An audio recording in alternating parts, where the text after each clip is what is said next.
There's no lighting in this video whatsoever, and it's natural light, which means that it's just coming from the window over there. I don't know whether this is going to work this way or not, so I need to have a look at this and edit it to make sure that everybody can see my beautiful features. I wish. Anyway, the first blog is all about what's been happening in the last few years.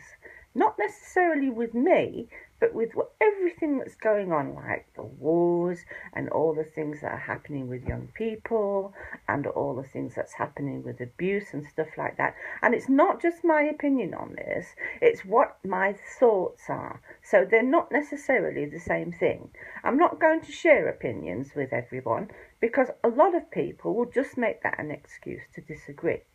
But it's not an opinion, see? It is a thought. So when I start thinking about the world as it is now and what we can do to change it, I think that we could do such a lot of things if we all, that's all of us, just looked inside ourselves. You can't change the world, but you can change yourself.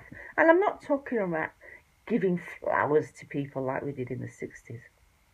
That was fun, but it didn't really make any difference. I mean, I gave people lots of flowers, and I walked around with bells on my neck.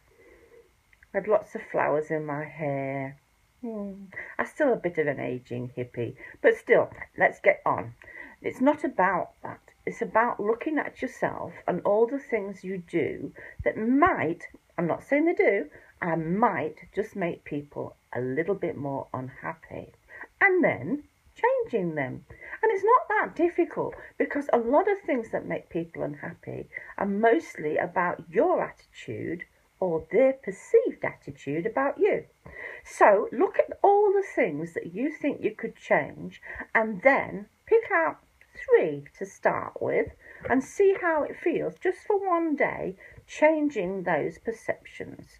Try and get people to think about what they actually see instead of what they perceive they see of you. Have a go.